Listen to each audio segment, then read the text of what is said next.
US President-elect Donald Trump has nominated a new pick for Attorney-General after his former nominee, Matt Gaetz, withdrew for consideration. Florida Attorney-General Pam Bondi is Mr Trump's new choice for the role in his administration. Some members of US Congress have expressed relief after Matt Gaetz withdrew his bid for the job.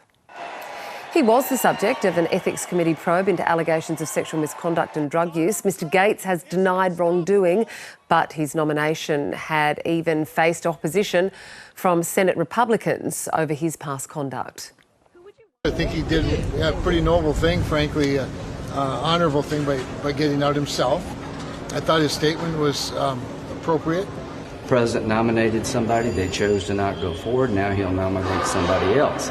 You know, all this interest about Republican nominees, I understand it, but where were most of y'all at when the Democrats were doing this? He's got to choose people who he has confidence in and who are going to be able to deliver, he believes, on his agenda. So he's decided that's not Matt Gaetz. Well, skipping what has long been a key part of the preparation for confirmation, which is an FBI background check, and making these decisions so quickly may have led to an early constellation that looks more like a reality TV show casting call than serious and credible proposals for cabinet. Well, Planet America co-host John Barron is with me now in the studio to discuss this a little bit more in detail. Hi there, John. Before we get on to Pam Bondi, who she is, what she represents, what it might mean, just tell me about Matt Gaetz' withdrawal here. You know, he finally succumbed to the pressure that was swirling around him. What reasons did he give? Well, the reasons he gave were that this is becoming a distraction from the Trump transition process, and that even though he had tremendous momentum and lots of support, he's decided it's better to withdraw from the process. The reality, of course, Kath, is very different. Matt Gaetz was a hasty last-minute choice by President-elect Trump last week. He wasn't vetted. Trump had vetted a number of other people. We assume now that Pam Bondi has been put forward so quickly within hours of Gaetz pulling out, that she was probably going to be announced last week as his Attorney-General designate. But then suddenly Matt Gaetz got into his ear and he thought it'd be a bright idea to nominate Matt instead. Matt Gaetz is demonstrably unqualified. He spent a couple of years in a small Florida law firm before going into politics 15 years ago. He just doesn't meet the threshold criteria of what the head of the United States Justice Department usually has in terms of their legal experience, their credentials. On top of that, of course, there was a police investigation into allegations that Matt Gaetz had paid underage girls for sex, taken drugs, that there were witnesses to this. Even though a police investigation did not result in charges, there was this ongoing House Ethics Committee investigation into it, which had been going for 4 years. They then abruptly stopped that investigation last week when Matt Gaetz resigned from the House of Representatives after he was announced as Trump's Attorney-General pick. So all very, very messy.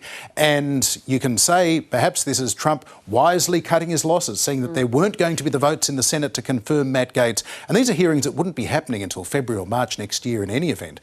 So maybe he's just, you know, this is realpolitik. He knows that he hasn't got the numbers, or maybe it's a recognition as well that this was a damaging choice that and a battle that he was going to lose with his own Republican Party and damage Trump's perceived power on Capitol Hill. So are the numbers going to be there for the new pick, Pam Bondi, and is she more suitable for the role? She was a former Attorney-General for Florida between, I think, 2011 and 2019. Early supporter of Donald Trump. She spoke out in his favour, in his defence back in 2016 when he was being accused of all sorts of things in his campaign against Hillary Clinton. Pam Bondi is very much a Trump-style rabble-rouser, but also because of, as you say, serving as Florida's Attorney-General, a role to which she was elected rather than appointed, but having served in that role, she has got what would be considered by most Republicans on Capitol Hill the kind of traditional experience as a chief law officer and running an Attorney General's department. So it doesn't just matter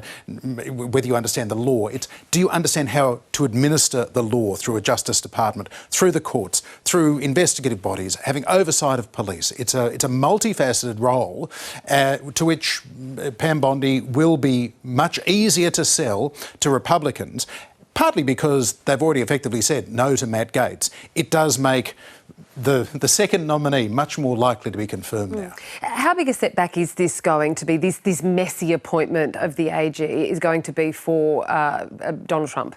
If this was Donald Trump's first term, this would be a major misstep.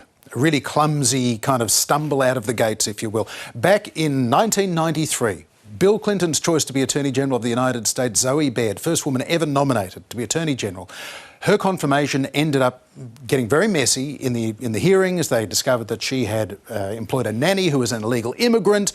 We can't have an Attorney General, the Chief Law Officer, illegally hiring an illegal immigrant to be their nanny. This is terrible. She was shoved out the back door. She withdrew during the confirmation process.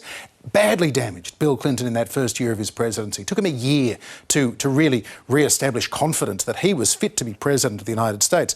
Donald Trump, though, of course, we've seen this movie before. We know this is kind of baked in to Donald Trump. He will make some hasty decisions. He'll make some bad decisions, but he will push forward. He'll never admit that he's made a mistake, and he'll just keep on going. So he'll keep on going now with Pam Bondi. Yeah, OK, so with those decisions, some have been made to some of the other key roles in his cabinet. How is the rest of the team looking? Well, this is fascinating because Matt Gaetz was possibly the most controversial, but there are at least 3 other highly controversial nominees.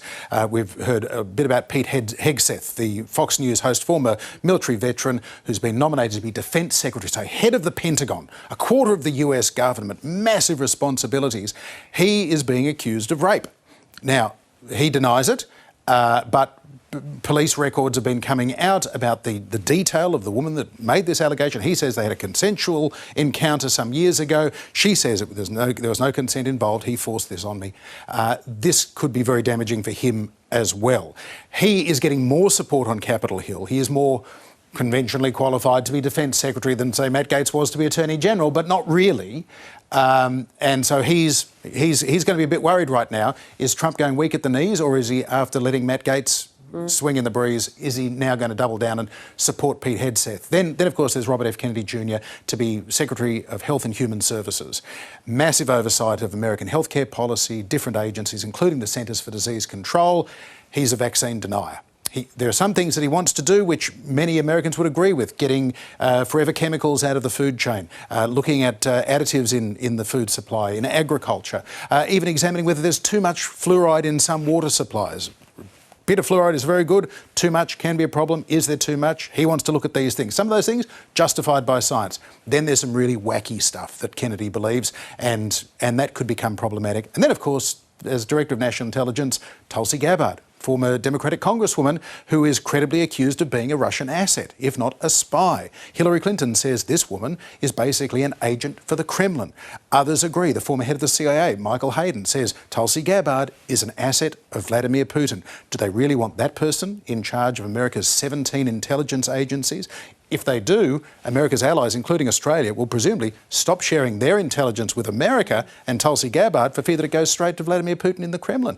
So there are these big question marks over these other controversial appointments. That Trump has retreated now so quickly from Matt Gaetz.